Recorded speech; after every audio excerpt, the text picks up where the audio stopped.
What is up, everybody? Today we are talking about Black Men coming for Issa Rae. That's right, all that and more on Black Hollywood Lives this week.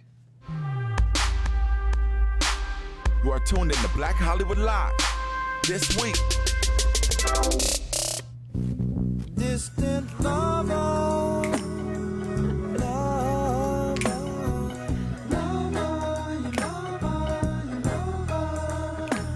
I'm gonna remix my move a little bit. Body roll. so many miles I see away. you, Victoria. What's up, everybody? Welcome to Black Hollywood Live this week. I am your host, Derrial Christon. Joining me today is the beautiful Courtney Stewart. What's up, everybody? And equally beautiful and entertainment royalty in the house today. Victoria Rowell is in here. Thank you. I mean, I feel like I should bow. I know, get on my feet, get on one knee. Don't hurt yourself now. Listen, for you, I would hurt myself. For sure. You see, we came in slow. I know, we came in with a that was vibe, Victoria y'all. request. We was baby making music today on Black Hollywood Live this week. Marvin Gaye. Got some Marvin up That's in a here. Marvin. Yes. Yes. Well, we are excited to talk to you today. We're going to go through some hot topics, and we're also going to talk more about your new project you got going on, which everybody's talking about. I love it. Emmy nominations and everything. No. Wow. And Rich and the scandal and Ruthless. soap opera-ness and all talking that about. stuff. We excited. Scandal. Exactly. All right, what you got for us today? All right, we're jumping right on in. We got to give you guys an update because, you know, a few months ago we were talking about Miss Shonda Rhimes and how she had left ABC and had made this big old deal over at Netflix. And we were sitting around wondering, like, what's Shonda going to do, though? Like, we want to know some topics, like what kind of show she's going to make. Well, we got a little piece of information today, or actually it came out yesterday, that she has purchased the rights to a viral story about a woman who conned her way to a life of luxury. The story was written in New York Magazine on May 28th by Jessica Pressler, and basically it follows the rise and fall of Anna Delvey, aka Anna Sorokin. The Russian-born 27-year-old posed as a German heiress and scammed her way into expensive hotel stays, international trips, and much, much more. She is currently being held without bond on Rikers Island. So Shonda's about to take this story, and she's helming the script, and this is going to be the first project that she is doing for Netflix. Wow, sounds incredible. I'm excited. I mean, we've been hearing about this for a while, so the reveal has been great. I know. I mean, it's going to change the game for Netflix, too. I mean, Netflix has I been think making a lot of deals. Visas out Yes. there now. Good projects. Yes. New projects. Yeah. So we got stuff from Shonda. We got Ryan Murphy did a deal with Netflix, and Ryan he's got a Murphy, bunch yeah. of stuff that's going to be coming. Stuff so. coming from Victoria Rowell, so We watch praise out. Heard it. that, the exclusive, Yes, heard it yes, first. yes. It's a All secret. right. What's your favorite show on Netflix? Oh my God. What do you binge watch? What are you watching? Oh my God, I binge watch a few things, but I will say I love The Crown. Everyone likes The I Crown. I've watched that love one. The but everyone You likes that. haven't. I love The Crown. It's the You know, best. then I've got some other stuff that I like. I mean, not all Netflix, but I do dig Harlots. Oh, yeah. I love that. period yeah, that's stuff, but I Hulu. want to see us in the period. So I want to see Madam C.J. Walker. I want to see, Marcus Garvey. Where are we? Where's where- James Baldwin? Where are the black disc jockeys? Here we go. Yes. Where are the black jockeys from Churchill Downs that first won the first Kentucky Derbies? There you So go. don't get me started. Well, listen, those are projects that you can create for them. We're expecting. I'm And I'm gonna put my gem. I know they were rumoring about Harlem Renaissance Right. stuff. I'm ready for a Right. nice Harlem Renaissance series, and I Yeah. wouldn't be mad if It's been pitched. We'll see. Okay. We'll All see. right. We'll to the keep it- universe. Things coming, things coming. All right. Speaking of our stories being told, Miss Jada Pinkett Smith has been telling her story over at her show called Red Table Talk. I said radio.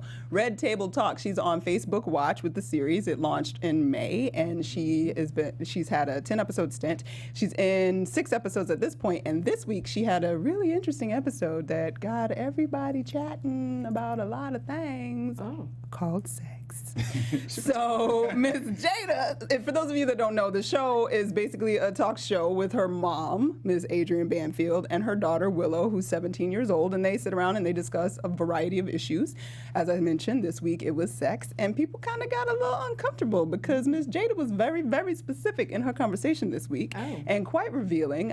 She discussed her addiction to sex toys and how her grandmother actually discussed with her the concept of self-pleasure at the age of 9. Oh, wow. And some of social media went kind of crazy, like, why are you having this conversation with your daughter at the table? Even her mom, and they do a lot of outtakes in terms of the editing with the show, like, was sort of uncomfortable that Willow was going to be sitting at the table talking so plainly about sex with her mom. So what do you guys think? Is that a little outdated? Why was people so unnerved that she liked sex toys and she said it in front of her daughter?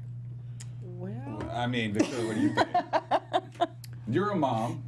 yeah, I'm not going to talk about any such behavior with my daughter. I have no interest in talking about my private sexual matters with my adult daughter or my 17-year-old daughter. I mean, I'm sure Willow has some knowledge about the world of sex and what's available, especially with the media as it is right now.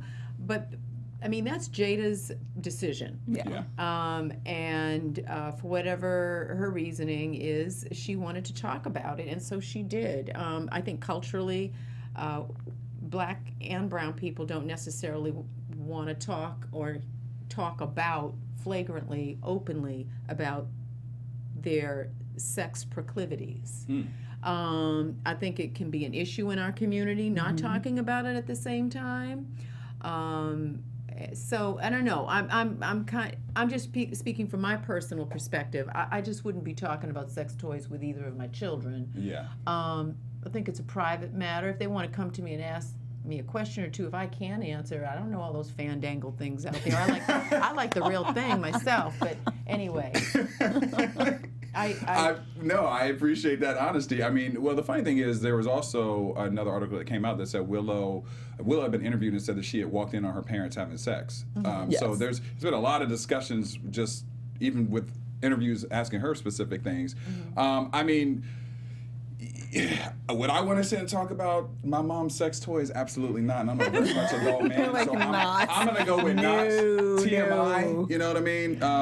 So, like you said, to each his own. I also feel like just Jada as a whole has been very vocal since she started doing this show. So, these are also great little nuggets to get people to watch. For sure. Because people want to know what are you doing in your bedroom? Yeah, that is true. That is true. They do. So, and she normally hasn't spoken about it. So, is it intriguing? Sure. Would I want to talk about it with my mom? Hell to the no. I think it's interesting, though. She did bring up this idea that she wanted to remove shame from sex for her daughter in a way that had never been done before. And sort of in thinking about that, like, and listening, because one of the reasons I don't talk to my mom about sex or any of that or want to hear about it, there's a level of shame and discomfort about sex and talking about sex. And it's supposed to be your own thing. But coming up, would it have been helpful to have that kind of relationship that was that open? It might have been, especially in the times that we live in now, because there's so, I mean, I don't know. There's so much sex, There's right? so much sex there's in, like, so much sex in our music.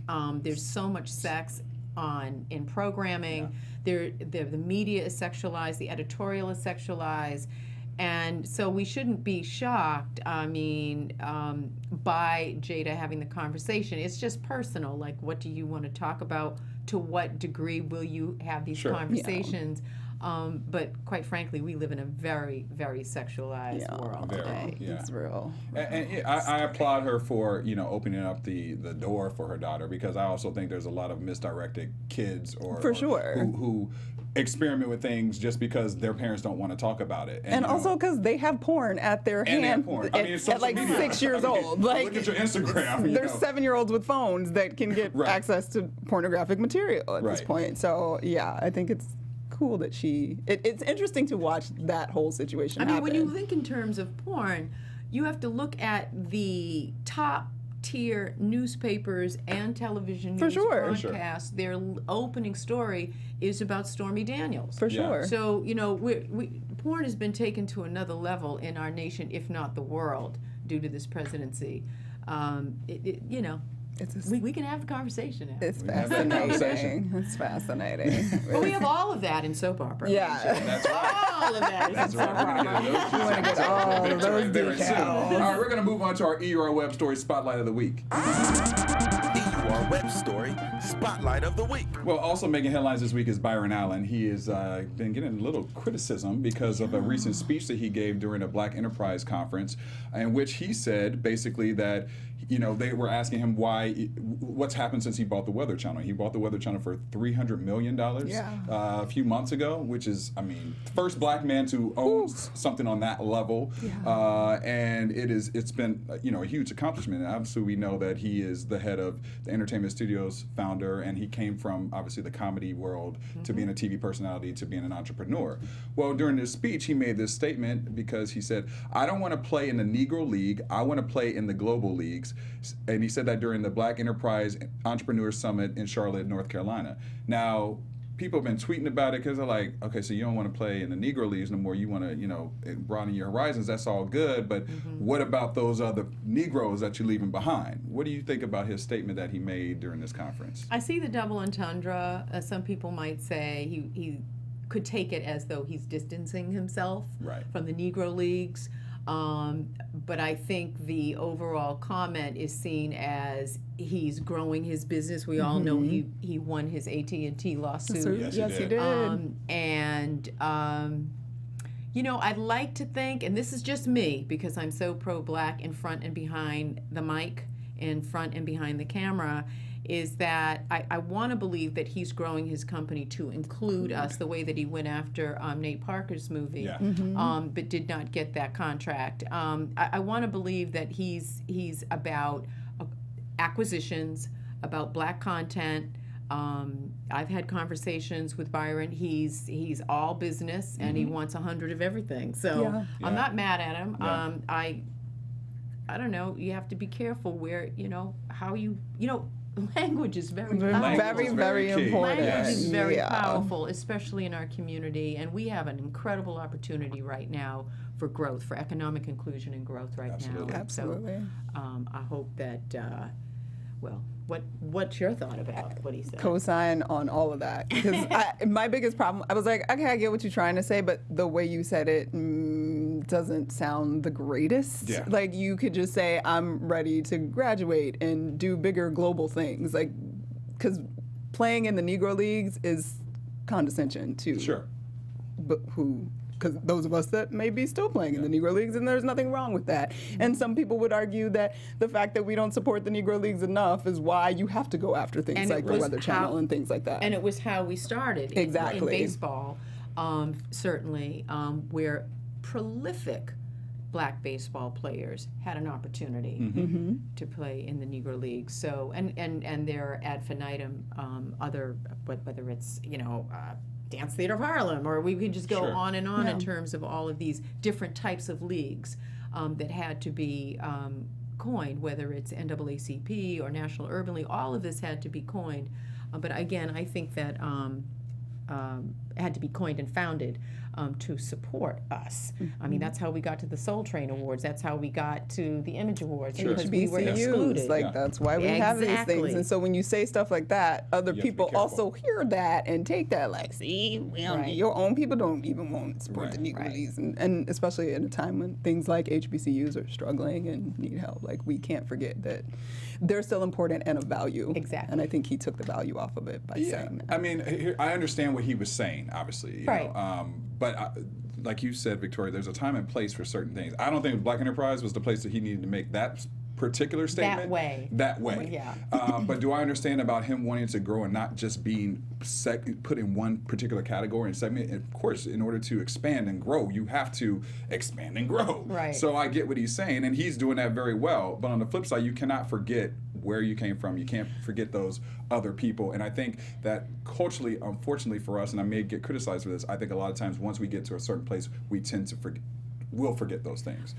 Or in the process of trying to get out of it, we leave behind certain things. Point well taken. I will say, though, that it is about the expansion on the global market. Like, for instance, we have our phenomenal programming. African Americans are known tastemakers in all genres, and obviously in business.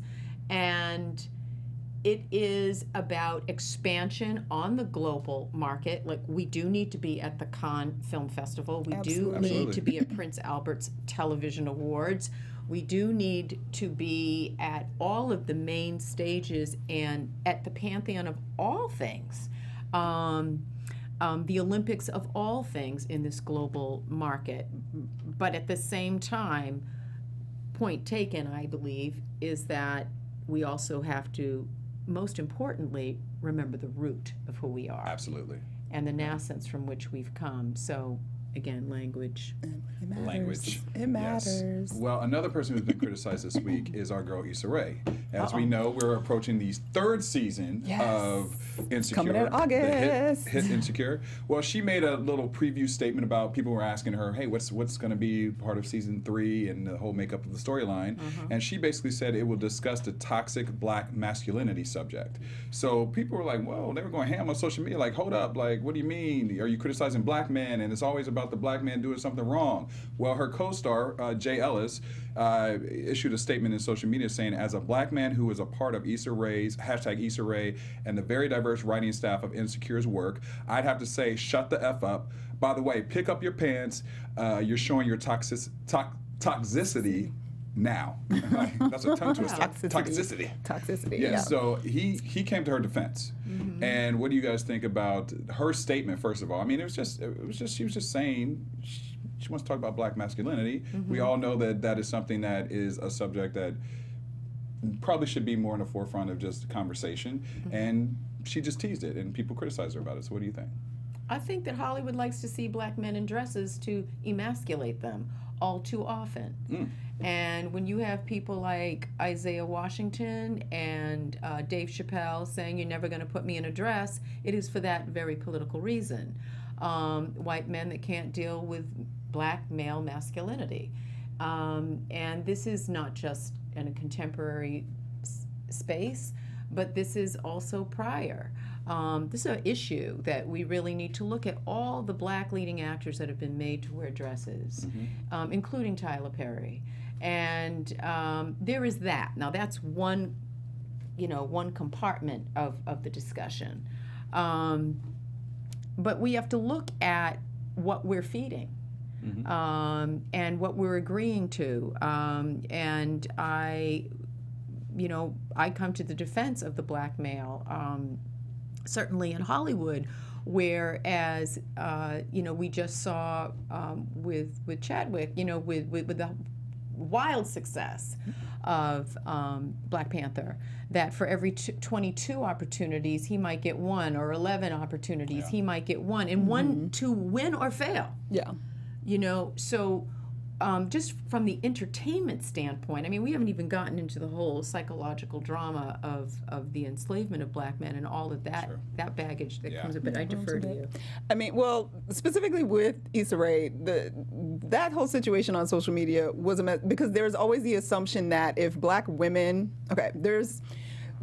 we're in a really difficult space, because as black women, especially as black women creators, and I think also just in our cultural social interaction with black men, we are, no matter what, put in a position of wanting to and needing to defend black men, even in some situations that maybe we wouldn't want to as feminists, so to speak, because the layer of blackness trumps our womanness sometimes. Okay. So I think that they are questioning. When she got attacked on Twitter, they were coming for her like, oh, you're going to be talking smack about black men again, about black men again. It's like, I should be able to get to a place creatively, if I'm Issa Rae, that I can have a legit, because Insecure really addresses millennial, like generational relationships with black men, black women, and they really are honest about how things and how we interact. And I feel like for them to assume that she's going to be talking shit or trying to tear down black men, to have a legit, after having shown a very well done show that really does evaluate issues from an honest perspective and a fair, I think, perspective, because she gives multiple perspectives in those episodes.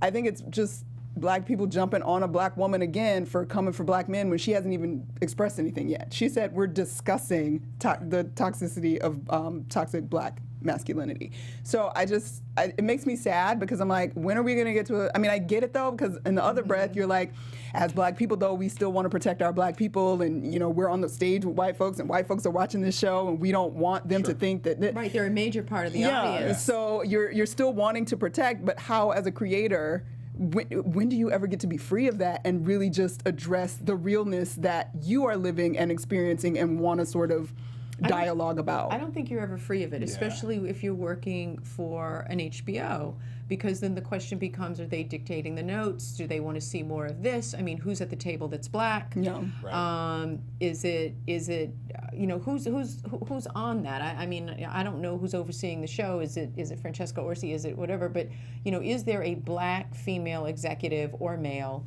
who is there at HBO, you know, calling the shots on that? And that's important because, you know, just generally speaking, you know, when I hear stories of, you know, what executives want, and I'm like, well, how can they choose content, or how can they make notes on content when culturally they have no idea what that is? Right. And, you know, Issa Rae has a job. I'm not saying that this isn't her original content and idea, but, you know, at some point, God bless him, Anthony Bourdain said, and I'm paraphrasing, but for every win there's a loss, because something gets taken out. You're giving something up to keep a contract or whatever, but who knows what the machinations are around how much he has to fight back on that. We don't know. Yeah. Well, it's an interesting subject, because when I first read it, I'm not gonna lie to you, I was like, oh, here we go. You hating on the black man? Don't we get enough of this? I mean, we can't. You know, we're already on the most wanted list as it is. So it's like, really, we got to support each other. But on the flip side of that, I agree, especially with artistry, you should be able to express yourself and your personal experience in the way you want to. Now, on the flip side of that, we are in a very sensitive time, because I feel like we're in a bit of a breakthrough, just culturally with entertainment and everything that's going on. So we have to be walking on eggshells in one regard, but on the other side, we should be able to express ourselves in whatever way we need to express ourselves. But it's all about how she does it, because I just feel like we already know and have been criticized as a black man, and I know black women have been criticized probably far more, but as a black man, there is a certain stigma with us that I feel like we just have to be careful how we portray that, especially among our black writers and black producers and black directors who are putting that content out there. Well, making an educated guess, if you've watched any of Insecure, you see that there are multiple portrayals of what black men are in that age bracket. And for everybody that, you know, said she was kind of coming for Jay Ellis's character, like, because he was the one that didn't have the job and hadn't really come up, but he was educated and everything. Social media and everybody was on his team, like, girl, we support blah blah blah, and then in the end, like, you learn that, like, they actually had some things that they had to work out, and it was like just real people portrayal of black people getting to be also just people. Yes. And because they didn't take their blackness off in any way, shape, or form. Like, the whole show is very black. Very black. But it was great to be able to see people being people, even though they are also black people. Exactly. And it was a beautiful thing to see, and I just wish people would give her a little bit more credit than coming for her so hard, because they came real hard. They did come on hard. Social media. But we'll all still be watching season 3. I mean, I'm going to we'll be there. Issa, you got this, family. Yeah, we'll be here, girl. We're going to be there. We're here for it. We're here for it. That's right. We here for you, girl. But on the other great black content. Something else we're here for is The Rich and the Ruthless. Miss Victoria Rowell up in the house, lead actress, creator. You know, you are doing it. I mean, you brought it back. I mean, obviously, you know, as I mentioned before, you're royalty in this industry, and you know, I mean, when I told people that you were going to be on the show today, they were like, "Can you ask her this?" My mom was like, "What?" I'm like, "Oh my goodness." So how does it feel to even be back in kind of like that soap opera world? You know, how did this show even come to you? It feels natural. Number one, it feels like what should have been always. Yeah. I've put in an aggregate of 22 years between CBS and Viacom, between two shows. I don't think any actor has done daytime and primetime simultaneously for 6 years. I'll get that star in Hollywood eventually. You deserve it. That I was producing I was pitching at the networks. They were producing my stuff. I was brokering talent, and I mean a number of things. But like many African Americans and people of color, we don't get the credit for it. And so when I asked to direct in daytime, and I was told no, that I'd have to earn the respect of my cast. When I fought for the first black hairstylist, well, I wouldn't say the first, but a hairstystylist with an oven and iron. They put us in a separate but equal room at CBS to get our hair done.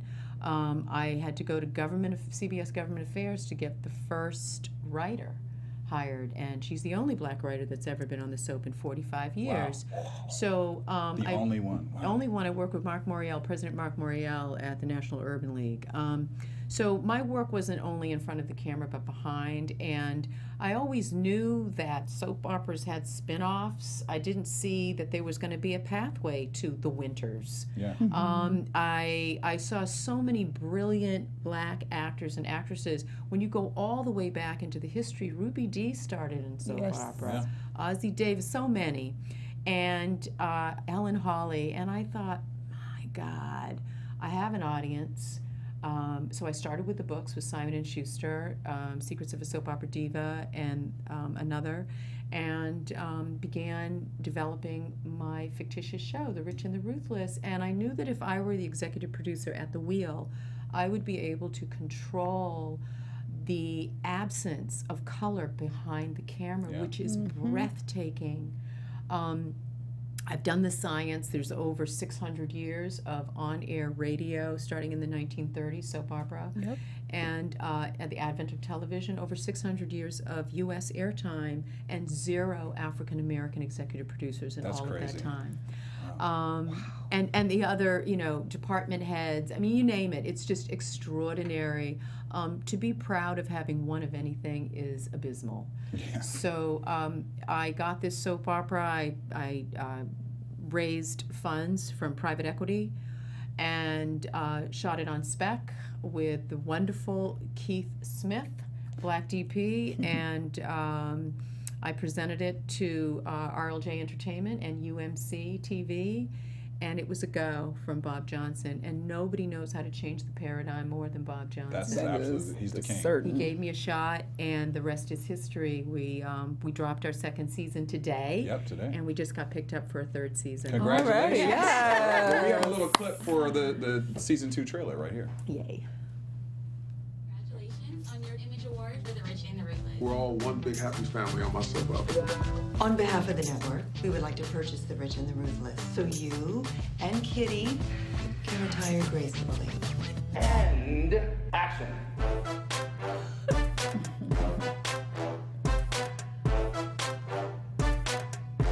I think you kids are going to take the show to new and exciting heights. You're pathetic. I'm rich. I get what I want. Oh my God, is there any way you're gonna help me? Oh, I got some Hollywood for you, bitch. We got another shot of prying R&R away from the manager. I sell you nothing. Now get the hell off my set. Sounds like a soap opera to me. That's a great all-star cast too. Richard Brooks, Robert Richard, a lot of those people. BHL. That's right. A lot of these people have been on BHL, so it's good to see everybody working. Christon Wilson. Now you made an interesting point about the lack of people of color behind the camera, right? Yes. So do you see right now a really big change? I mean, we're seeing obviously a lot more programming in things like Netflix and on television, and a lot more people of color directing.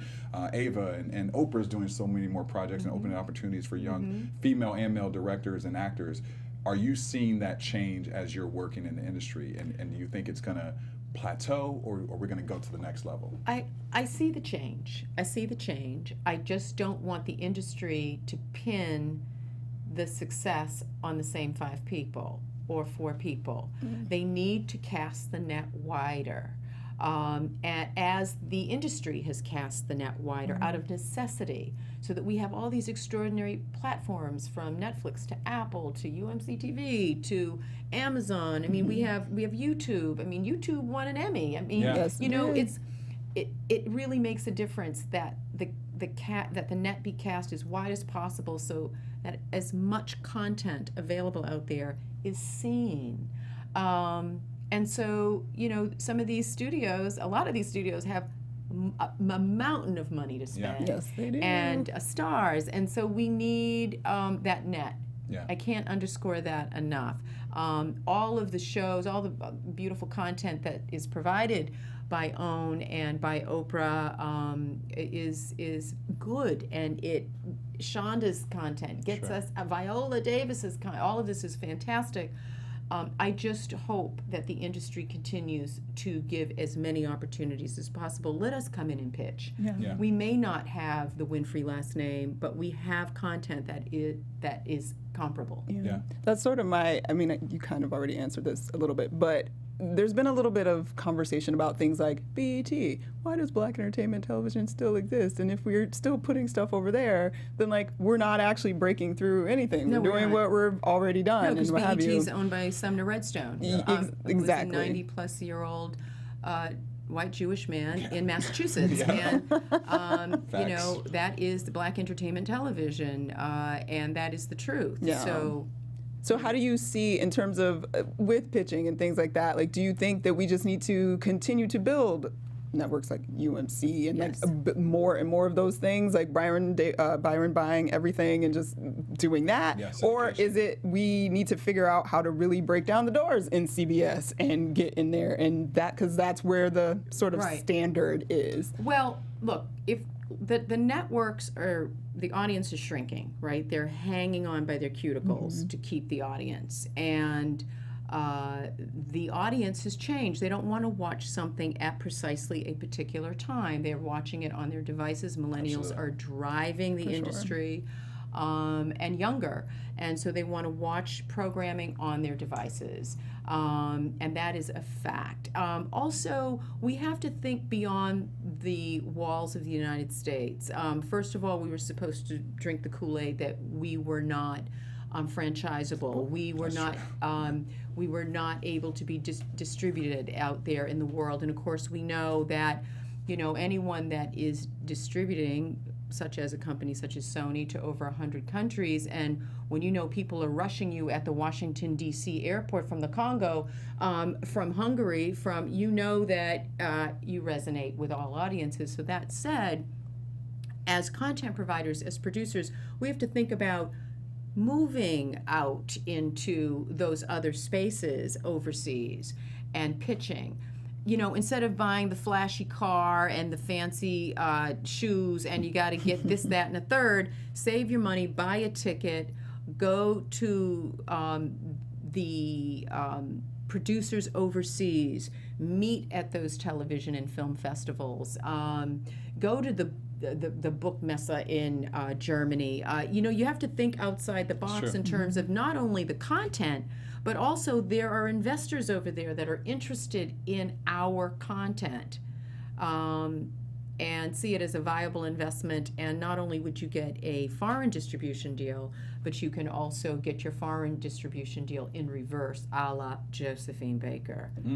The knowledge, right? It's the producers coming up. What do you, if someone's new to the show, obviously it's the second season, what would you want them to take away from the show, and how would you describe it?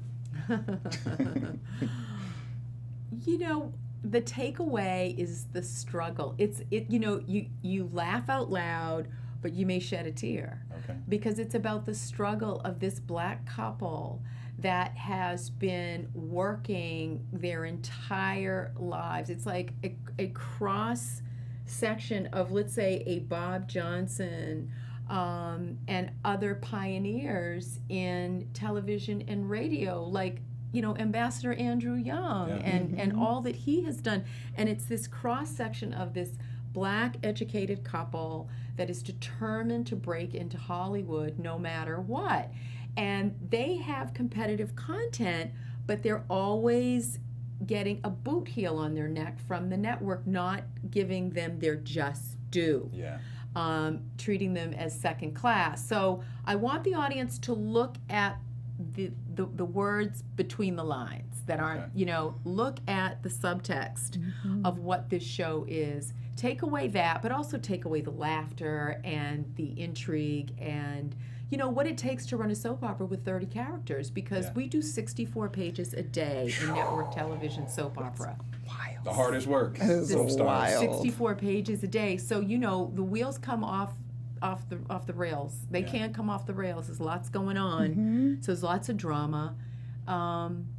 You know, so it's that. It's very entertaining, and at the same time, I want people to see their struggle within the humor. Yeah. Well, we'll be watching. Absolutely. Where can fans find out more about the show and your social media handle as well? Absolutely. At Victoria Rowell, and tomorrow we have a live Twitter chat on Daytime Confidential. I want people to check that out. So tomorrow at noon, Daytime Confidential, check it out. We'd love to have you, and join me on at Victoria Rowell on Twitter. Obviously UMC TV and also Amazon Prime Video channel. You can catch us there and binge watch The Rich and the Ruthless. It's only 6 episodes this season, right? It's 6 So episodes quick. now. You guys now can we get have through it. 12 if you want to watch the first season. Yeah. So You can knock 12 out. Easily. That's a Right, Saturday. you know what I'm saying? That's Saturday afternoon with a mimosa. There you Right, go. that's right. And I want to give Jamie Giddens a shout out. He's my writing partner for first season and Victoria Christopher Murray for my second season. But his Twitter handle is at DC Confidential, at DC Confidential. All right. Courtney, where can fans find you? I'm all over the social medias at Stewart Starlet. And you can find me at Derrial Christon on Instagram, Twitter, Facebook, and on the Reels channel doing Broken Famous Broken episodes. Famous. We can find out which stars are which, and they win broke. So Some of them are broke. some of them are broke. Some of them are broke. That's right. But you can also catch us next week. But Victoria, thank you for Thank you coming so in. much. I mean, it was a pleasure. You got to come back. Tell Mama For sure, every I will. time. Tell Mom I said I will. hi. Mama's watching right now. okay. Surprised she didn't call in. Yes, yes. We'll see y'all. Peace out. From executives Keven Undergaro, Derrial, Christon, Tiana Hobson, and the entire BHL staff, we would like to thank you for supporting Black Hollywood Live, the first online broadcast network dedicated to African American entertainment. For questions and comments, contact us. info@blackhollywoodlive.com. Like us on Facebook, tweet us, or Instagram us at BHL Online. And I am the official voice of Black Hollywood Live, Scipio, Instagram at KingXOBay. Thanks for tuning in. Hollywood redefined. The views expressed here are those of the host only and do not necessarily reflect the views of BHL or its owners or principals.